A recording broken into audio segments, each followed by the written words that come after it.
The legend of Beowulf begins not in the mead halls of warriors, but in the misty depths of ancient Denmark, where the Silding dynasty ruled from their great hall called Heorot. This was a time when the boundary between the world of men and the realm of monsters was thin, and heroes were measured not by their wealth, but by their courage in facing the darkness that threatened to consume all light and joy.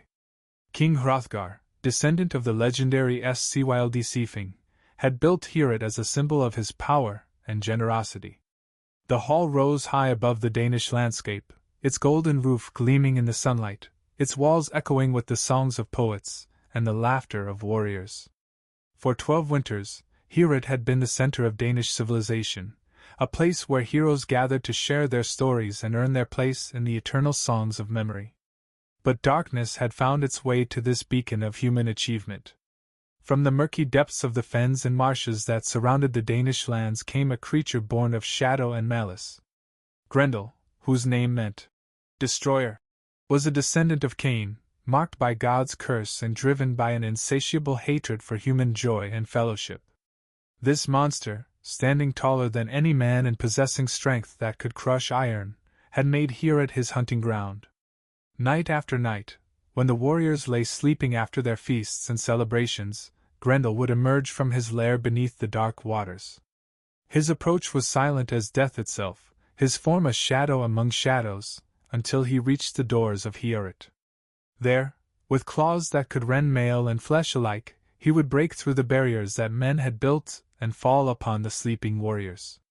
None who faced him survived the encounter, and those who were not slain were carried away to his underwater den, never to be seen again. The terror that Grendel brought to the Danes was not merely physical, but spiritual. The monster represented the forces of chaos that threatened to undo the careful order that civilization had created. Heorot, which had once been filled with music and storytelling, fell silent except for the whispered prayers of warriors who knew they might not see another dawn. The great hall that had symbolized human achievement became a place of dread, abandoned each night to the creature that had claimed it as his own domain. Hrothgar, though wise and generous, found himself powerless against this supernatural enemy. The weapons that had served the Danes in their wars against human foes were useless against Grendel's hide, which was protected by ancient magic that turned aside blade and spear point alike. The king's advisors suggested that perhaps they had offended the old gods, or that this was punishment for some forgotten sin. But no sacrifice or prayer seemed to appease the monster's wrath, and the kingdom of the Danes began to despair. Word of the Danes' plight spread across the whale road, as the poets called the sea, until it reached the ears of a young warrior in the land of the Geats. Beowulf, nephew to King Hygelac, was renowned among his people for his extraordinary strength and his unwavering courage. He was said to possess the strength of 30 men in his grip, and he had already proven himself in battles against both men and monsters. When he heard of Hrothgar's troubles, his heart was stirred by both compassion for the suffering Danes and the desire to win eternal glory through heroic deeds. Beowulf selected 14 of his finest companions, warriors whose loyalty and skill had been tested in previous battles. Together, they prepared their ship for the journey across the North Sea to Denmark. The vessel that carried them was a marvel of Germanic craftsmanship, its hull carved from seasoned oak and strengthened with iron bands, its sail woven from the finest linen. As they sailed across the grey waters, Beowulf spoke to his men of the deed they were about to attempt, and each warrior swore to stand by their leader regardless of the outcome. The arrival of the Geats at Hrothgar's court was met with both hope and skepticism. The Danish warriors, hardened by 12 years of terror, found it difficult to believe that this young foreigner could succeed where they had failed. But Hrothgar, recognizing in Beowulf the son of Ecgtheow, whom he had once aided in a time of need, welcomed the Geats with the hospitality due to honored guests. The king's wife, Queen Wealhtheow, served them mead from a golden cup, and the Danish nobles shared their finest food with these brave visitors who had come to risk their lives for a foreign people. That evening, as the sun set over the Danish lands and shadows began to lengthen, Beowulf made his intention clear. He would remain in Heorot through the night, armed only with his strength and courage, to face Grendel when the monster came. The young warrior understood that weapons forged by human hands would be useless against a creature protected by dark magic, so he would meet Grendel with the same weapons the monster used, his bare hands and his supernatural strength. The Danes withdrew from Heorot as darkness fell, leaving Beowulf and his companions alone in the great hall. The Geatish warriors lay down on the benches, their weapons close at hand, though they knew steel would avail them little in the coming battle.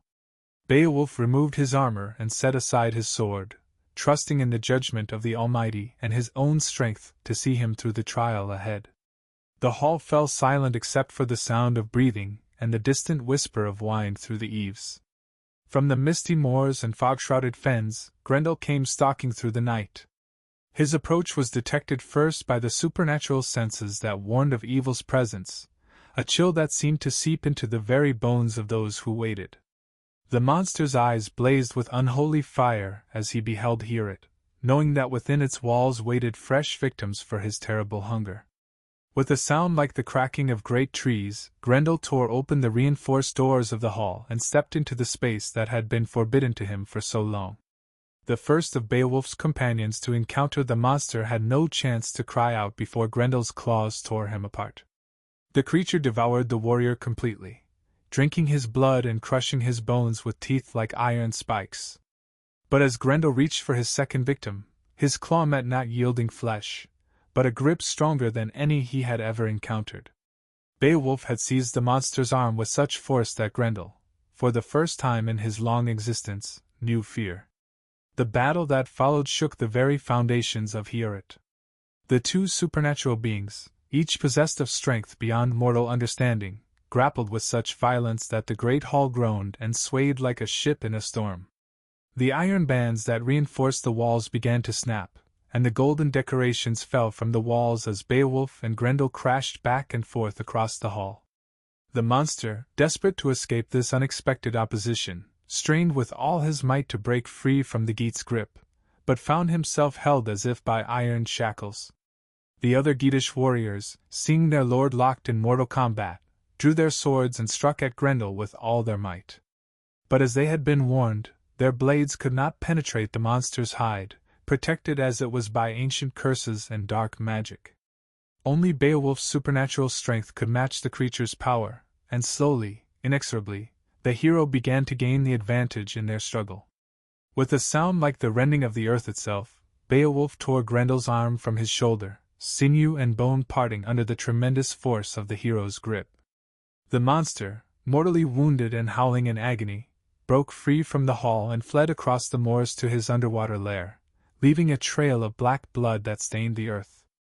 Behind him in Heorot, Beowulf stood victorious, holding the severed arm as proof of his triumph over the creature that had terrorized the Danes for 12 long years.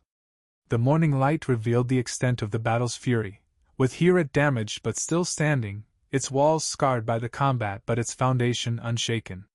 The Danes, emerging from their hiding places with the dawn, found Beowulf and his warriors alive and victorious. The severed arm of Grendel, larger than any human limb and ending in claws like iron spears, was hung from the rafters of the hall as a trophy and a sign that the terror was ended. King Hrothgar, overcome with joy and gratitude, declared that Beowulf would be honored as a son and heir. The king bestowed upon the young hero treasures beyond counting, golden armrings and necktorks, a banner worked with gold thread, and a sword of ancient make whose blade had never failed in battle. The queen herself served Beowulf mead from her own cup, honoring him as she would her own sons, and asked him to be a friend and protector to her children in years to come. The celebration that followed was the greatest feast that Heorot had seen in 12 years. The Danish poets sang new songs of Beowulf's victory, comparing him to the greatest heroes of legend and declaring that his fame would live as long as men remembered courage and honor. Warriors who had despaired of ever seeing joy return to their land now laughed, and shared stories late into the night, knowing that they could sleep safely in their beloved hall once more. But the victory, complete as it seemed, had awakened an even greater threat. In the depths of her underwater cave, Grendel's mother mourned her son's death with a fury that shook the foundations of the earth. This creature, older and more cunning than her offspring, had watched from the shadows as her child terrorized the Danes. Now, driven by a mother's grief and a monster's rage, she prepared to take revenge for Grendel's death. The following night, As the Danes slept peacefully for the first time in years, Grendel's mother rose from her watery domain. Unlike her son, who had reveled in the terror he caused, she moved with purpose and calculation. Her target was not random victims, but the heart of Danish nobility. She struck swiftly and silently, seizing Esther, Hrothgar's most trusted advisor and dearest friend, before vanishing back to her lair beneath the dark waters. The discovery of Esther's fate brought new despair to the Danes, for they realized that their torment was not ended but only beginning anew. This new enemy was clearly more intelligent than Grendel, capable of strategy, and planning in ways that made her far more dangerous than her son had ever been. Hrothgar, his joy turned to bitter grief, begged Beowulf to undertake yet another impossible task, to descend into the monster's underwater realm and face her in her own domain. Beowulf, moved by the king's sorrow and bound by his oath to protect the Danes, accepted this new challenge. He understood that this battle would be far more perilous than his fight with Grendel, for he would be entering an alien environment where the monster held every advantage. The underwater cave where Grendel's mother dwelt was described as a place where fire burned beneath the waves and no living thing could survive except the creatures of darkness. Unferth, a Danish warrior who had initially questioned Beowulf's abilities, now offered the hero his sword, Rending, a blade of ancient make that had never failed in battle. This gesture represented not only respect for Beowulf's proven courage, but also the Danish nobles' recognition that their own weapons and warriors were inadequate for the task ahead. Only the supernatural strength and courage of the Geatish hero offered any hope of victory against this new threat. Clad in his finest mail and bearing both Rending and his own weapons, Beowulf descended into the dark waters of the mere where Grendel's mother had her lair. The lake itself was a place of evil omen, where strange fires burned on the surface and sea monsters dwelt in the depths. As Beowulf sank through the murky water, creatures unlike any seen in the world above attacked him, but his mail shirt turned their claws and his strength drove them away. The descent seemed to last for hours, as if Beowulf were traveling not just through water but through the very boundaries between the world of men and the realm of monsters. Finally, he reached the underwater cave where Grendel's mother waited. The cavern was vast and filled with an eerie light that came from no earthly source, and the walls were decorated with the bones and treasures of her victims accumulated over centuries of predation. Grendel's mother, seeing the approach of her son's killer, attacked with a fury born of grief and hatred.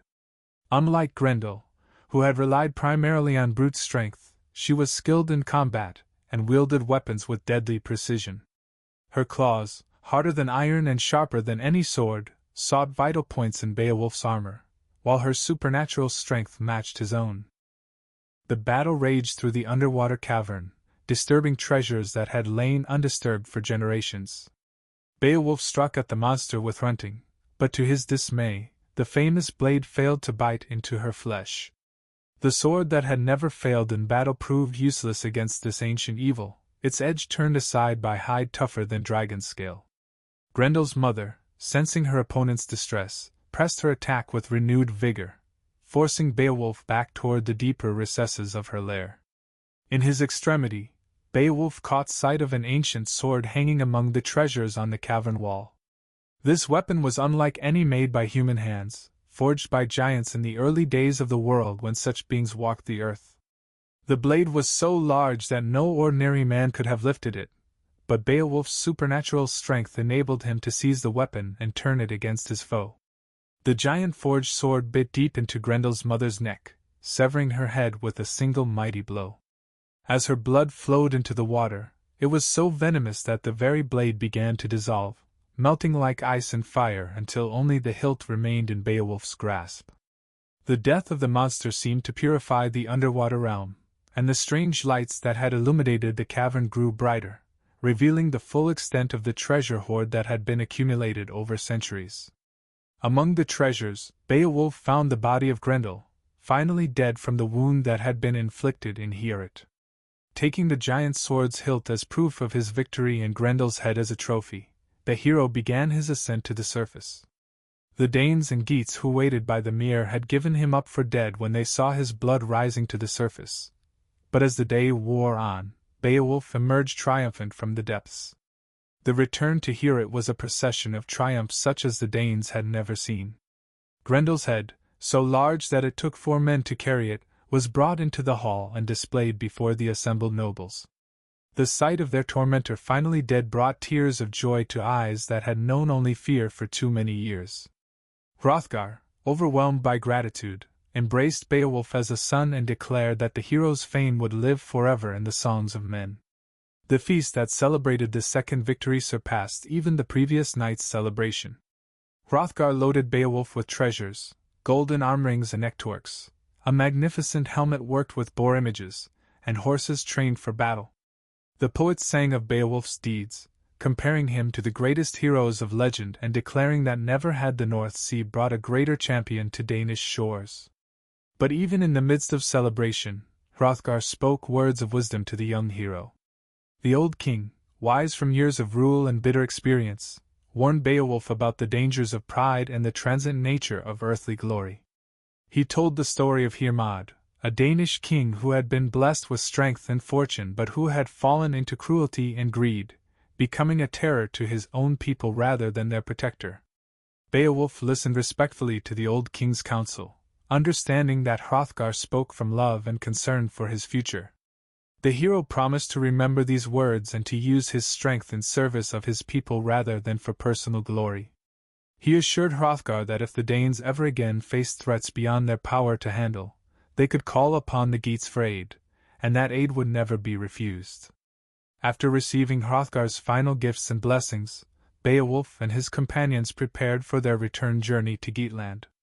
The Danes lined the shores to bid farewell to their savior, and many wept to see him go, knowing that they were losing not just a protector but a friend. The ship that carried the Geats home was heavy with Danish treasure, but heavier still with the gratitude and love of a people who had been delivered from despair. The return voyage across the whale road was swift and pleasant, with favorable winds filling their sail and no sea monsters daring to challenge a ship that carried such heroes. As the familiar shores of Geatland came into view, Beowulf's heart was filled with joy at the prospect of seeing his homeland and his king once more. The adventures in Denmark had won him great fame, but they had also taught him valuable lessons about leadership and the responsibilities that came with great power. King Hygelac welcomed his nephew's return with great celebration, eager to hear the full account of his adventures. The entire Geatish court gathered in their great hall to listen as Beowulf recounted his battles with Grendel and his mother, displaying the treasures he had won and sharing the gifts from Hrothgar with his kinsmen. The king marveled at his nephew's achievements, and declared that Beowulf had brought honor not only to himself but to all the Geatish people. In recognition of his heroic deeds, Hygelac granted Beowulf vast estates and a hall of his own, making him one of the greatest nobles in the kingdom. The young hero used his new wealth wisely, supporting worthy warriors and maintaining generous hospitality that attracted the finest men from throughout the land. His reputation for courage, wisdom, and generosity grew with each passing year, and it became clear that he was destined for even greater things. The years that followed brought both joy and sorrow to the Geatish people. King Hygelac fell in a raid against the Frisians, struck down by enemy spears while leading his warriors in battle. His son Heorot inherited the throne, but the young king lacked his father's experience and strength. When enemies threatened the kingdom, it was to Beowulf that the people looked for leadership and protection. Beowulf served faithfully as Heorot's advisor and champion, using his wisdom and strength to protect the kingdom through troubled times. When the young king fell in battle against the Swedes, the Geatish nobles unanimously chose Beowulf as their new ruler. The hero who had once sought glory in foreign lands now faced the responsibilities of kingship, and he proved as capable a ruler as he had been a warrior. For 50 years, Beowulf ruled the Geats with wisdom and strength, protecting his people from all enemies and maintaining the prosperity that had made his kingdom renowned throughout the north. Under his rule, the Geats became known not only for their prowess in battle but for their justice and generosity. The king's hall was always open to worthy visitors, and his treasure was freely shared with those who served faithfully. But as Beowulf aged, though his strength remained greater than that of ordinary men, new threats emerged to challenge his kingdom. In the mountains that bordered Geatland, an ancient dragon had made its lair, guarding a treasure hoard that had been buried by some forgotten people in ages past. For 300 years, the dragon had slept peacefully, its rest undisturbed by human presence. The trouble began when a runaway slave, fleeing his master's anger, stumbled upon the dragon's lair while seeking shelter in the mountains. Desperate to win back his master's favor, the slave stole a golden cup from the treasure hoard and returned to present it as proof of his repentance. The theft, though small, awakened the dragon from its centuries-long slumber, and the ancient Wyrm discovered that its treasure had been violated by human hands. The dragon's rage at this theft was terrible to behold.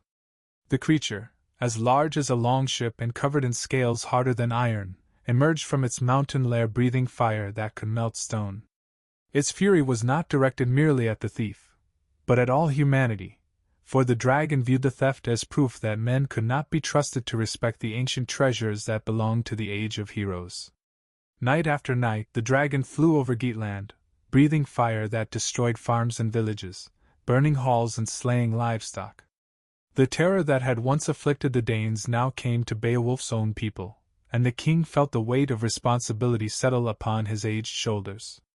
Even his own hall, the symbol of his royal authority, was not spared from the dragon's wrath, its roof timbers charred by dragon fire, and its walls blackened by smoke.